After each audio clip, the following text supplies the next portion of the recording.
M2. Next is M2. Income of minor child. Minor child के बारे में हमने क्या सीखा था?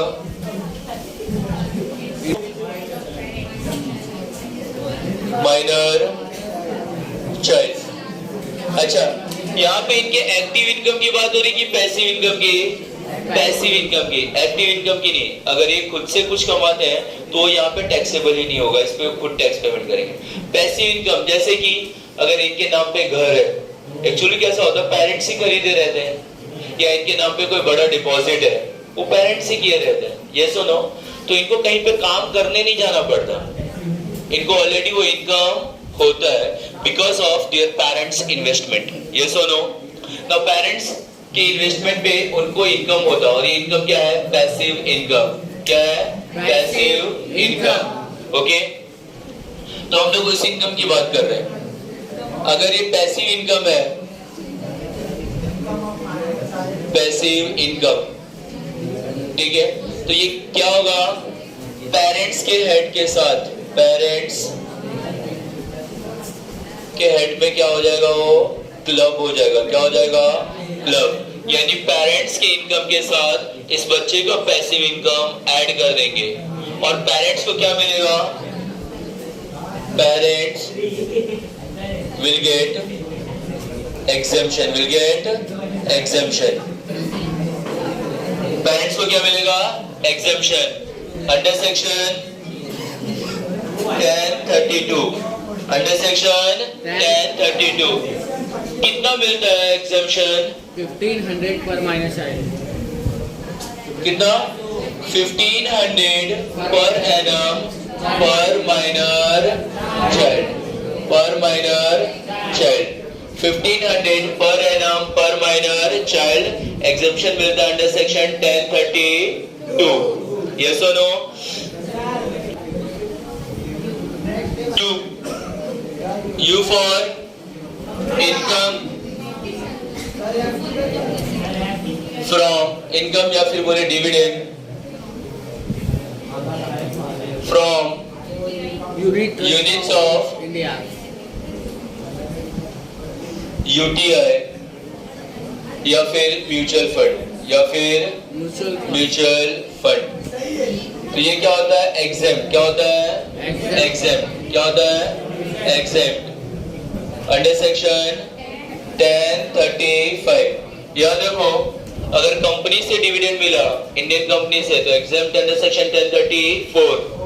अगर यहां से डिविडेंड मिला तो exempt under section 1035। The next is F1. 1. Now, मेरे को बताओ, ये जो बोर्ड ऑफ डायरेक्टर्स होते हैं, तो बोर्ड ऑफ डायरेक्टर्स कैसे चुने जाते हैं? कौन चुनता है बोर्ड ऑफ डायरेक्टर्स को? Share holders.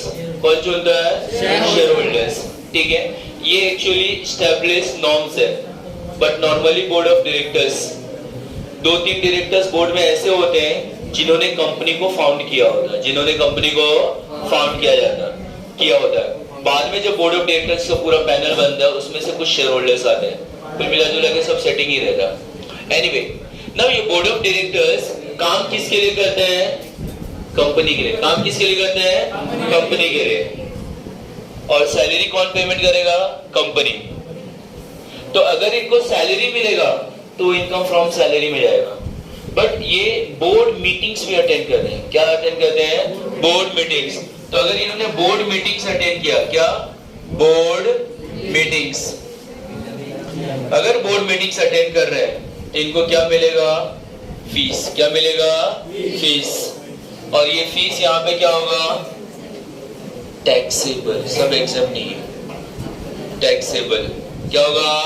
टैक्सेबल। ओके, जिसके सामने एग्जाम लिखा सिर्फ वो एग्जाम है, बाकी क्या है? टैक्सेबल। नेक्स्ट F2 में हमने क्या सीखा था? Family pension. Family pension. क्या सीखा था? Family pension. यस और नो? फैमिली पेंशन के बारे में हमने क्या सीखा था? जो भी फैमिली पेंशन रिसीव करता है उसको क्या मिलता है? अगर ये रिसीव होगा क्या होगा, रिसीव, तो इसको क्या मिलेगा, स्टैंडर्ड डिडक्शन। क्या मिलेगा, स्टैंडर्ड डिडक्शन अंडर सेक्शन 57। कितना मिलता है, 1/3 of family pension receive family pension received, और maximum 15,000 whichever is less। For example किसी की वाइफ मर गई तो हस्बैंड को क्या मिलेगा, पेंशन, है ना। अक्सर हम लोग यही सुनते हैं, हस्बैंड मर जाता है और वाइफ को पेंशन मिलता है। ये नाइंसाफी बहुत सालों से हो रहा है, अब इसको खत्म करना पड़ेगा, ठीक है। फॉर एग्जाम्पल किसी की वाइफ मर जाती है और उसको क्या मिलता है, पेंशन। तो ये क्या हो गया, फैमिली पेंशन, यस और नो, फैमिली को चलाने के लिए पेंशन। अब पेंशन मिलने के लिए इजीली नहीं मिल जाता, इसमें बहुत सारे खर्चे भी होते हैं, है ना। अब वो खर्चे का, कितना सारा खर्चे का कोई रिकॉर्ड रखेगा और गवर्नमेंट कितना रिकॉर्ड चेक करेगा। तो गवर्नमेंट ने एक स्टैंडर्ड रूल बना दिया, आप फैमिली पेंशन रिसीव करो, खर्चा हुआ या नहीं हुआ, आपको इस तरीके से डिडक्शन मिलेगा, इस तरीके से डिडक्शन मिलेगा। बोले 1/3 ऑफ फैमिली पेंशन रिसीव्ड, जो से 1/3 ऑफ फैमिली पेंशन रिसीव्ड, और मैक्सिमम 15,000 whichever is less। तो जो लेस होगा वो अमाउंट आपको लेना है और वो फैमिली पेंशन रिसीव्ड से माइनस करना है, फिर आएगा आपको फैमिली पेंशन रिसीव्ड का अमाउंट जो टैक्सेबल वाला पोर्शन हुआ। Next is A for award। Award अगर गवर्नमेंट से मिला, किससे मिला, गवर्नमेंट से, तो क्या होगा, exempt under section 10(17)(a), A for award। But अगर अदर से मिला तो क्या होगा, वो टैक्सेबल। क्या होगा, टैक्सेबल। अब अदर्स मतलब गवर्नमेंट को छोड़ करके किसी से मिला। सर अवार्ड के बारे में कुछ भी लिखा ही नहीं क्वेश्चन में, क्वेश्चन इज साइलेंट, तो फिर क्या करेंगे, उसको प्राइवेट समझना और टैक्सेबल करना। क्या समझना है, प्राइवेट या अदर समझना और क्या करना है, टैक्सेबल। सिर्फ गवर्नमेंट लिखा रहेगा तो ही एक्सेप्ट, अदरवाइज टैक्सेबल। के फॉर क्या होता है, कीप एन इंश्योरेंस पॉलिसी। के फॉर क्या होता है, keep an insurance policy, keep an insurance policy, keep an insurance policy, ये सुनो ना। कीमैन कौन होता है, कोई भी व्यक्ति किसी भी कंपनी में अगर कोई की पोजीशन होल्ड करता है तो उसको क्या बोलते हैं, कीमैन। अगर उसको कुछ हो जाए तो कंपनी के वारे न्यारे हो जाए, तो कंपनी क्या करती है, इसलिए उनके ऊपर इंश्योरेंस निकाल के रखती है। क्या करती है, इंश्योरेंस निकाल के रखती है। क्यों इंश्योरेंस निकालती है, ताकि उससे होने वाले लॉस को सेट ऑफ किया जा सके, ठीक है। तो अगर इंसान मैच्योर हो गया तो पॉलिसी का अमाउंट मिल जाएगा, यस और नो। तो पॉलिसी का अमाउंट मिलेगा तो थोड़ा सा किसको जाएगा, अब इसमें पूरा का पूरा कीमैन को नहीं मिलता, कंपनी को जाता है और थोड़ा सा कीमैन को जाएगा। बट अगर इंसान मैच्योर नहीं हुआ तो पॉलिसी मैच्योर हो जाएगा, यस और नो, तो भी पैसा मिलेगा। तो अगर कीमैन के लिए मिला तो income from salary, that is taxable. अगर वो बिजनेस को मिला तो इनकम फ्रॉम बिजनेस, तो उसको क्या करना है, यहाँ पे ignore, did you get this. But हाँ, अगर लाइफ इंश्योरेंस पॉलिसी का अमाउंट मिला, किसका, लाइफ इंश्योरेंस पॉलिसी का, लाइफ इंश्योरेंस पॉलिसी का अमाउंट मिला, तो क्या होता है, एग्जेम्प्ट। क्या होता है, exempt under section 10(10)(d), D for death, 10(10)(d), D for death। बोलो, amount received from life insurance policy is exempt under section 10(10)(d).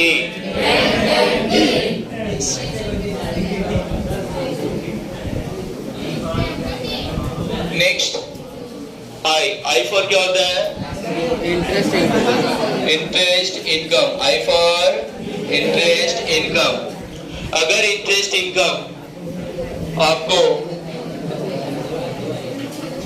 Ganpat PKRC से मिलेगा, then this is exempt, this is exempt under section 10(15).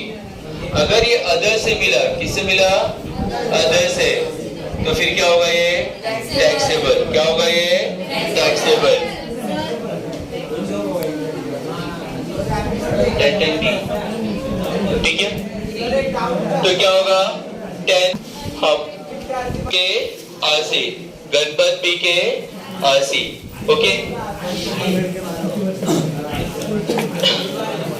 क्या है? N से DSP, yes लड़कों आपके course की बात है, सुनो। N से क्या है? DSP, और P से SCC, soda chicken chilli, yes और no? DSP along with soda chicken chilli, water लाना बाकी है। ठीक है?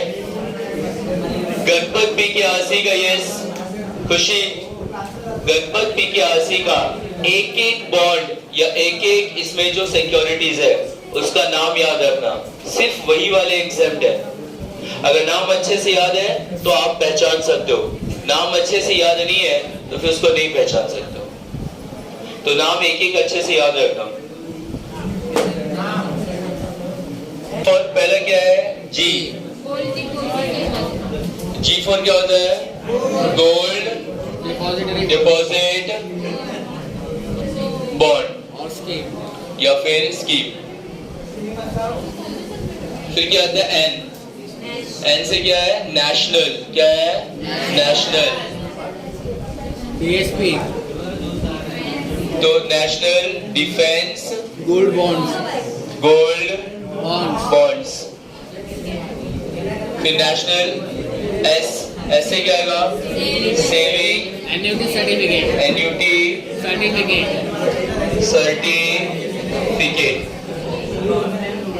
और पी से क्या आएगा? National plan certificate. Now guys listen, बोलो national defence gold bonds, national saving annuity certificate, national plan certificate. Did you guys get this? पक्का? इसके बाद क्या आएगा? P. P for yes. और नेशनल सेविंग एन्युटी सर्टिफिकेट में वर्ड एन्युटी इज इंपॉर्टेंट। अगर question में दिया नेशनल सेविंग एन्युटी सर्टिफिकेट, उसके ऊपर इंटरेस्ट मिल रहा है, एग्जेम्प्ट। बट अगर क्वेश्चन में ऐसा दिया कि नहीं सिर्फ नेशनल सेविंग सर्टिफिकेट, तो उसका इंटरेस्ट टैक्सेबल होगा, उसका इंटरेस्ट टैक्सेबल होता है।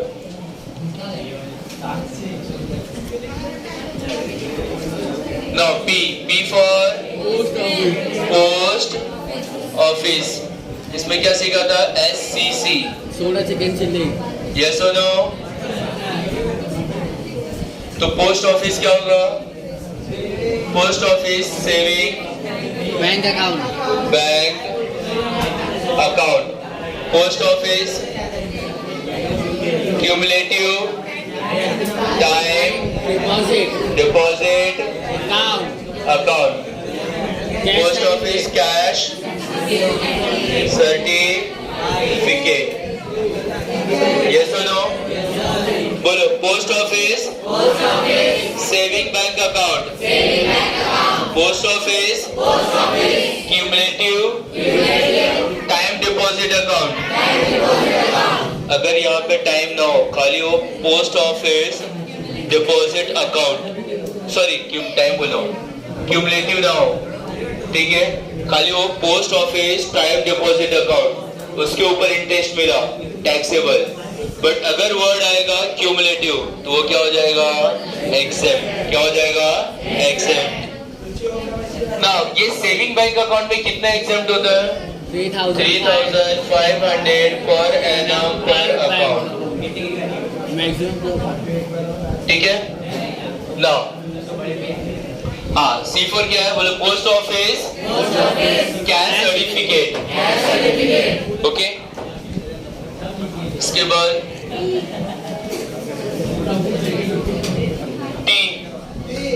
T फॉर क्या होता है? Treasury, saving, deposit,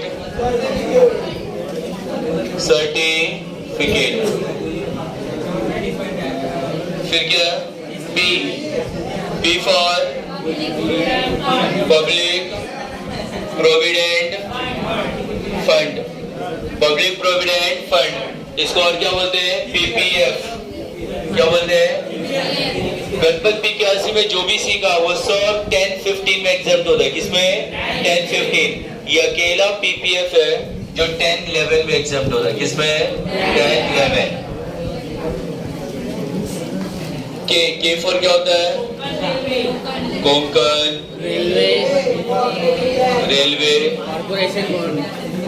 corporation bond. Konkan railway corporation bond. C से क्या होता है? Capital investment. देन ओके, एक आर आएगा यहाँ पे, मैंने लिखवाया नहीं, वो भी देखो। आर क्या है? मैं इधर लिखता हूँ, रिलीफ बॉन्ड। आर से क्या? Relief bond. रिलीफ बॉन्ड कौन इशू करता है? नेशनल गवर्नमेंट, स्टेट गवर्नमेंट या फिर RBI। क्यों रिलीफ बॉन्ड इशू किया जाता है? यस, रिलीफ मिलेगा कभी? In the time of natural calamities. Yes और नो? तो अगर ऐसा कुछ हो कि रिलीफ बॉन्ड इशू किया जाता है।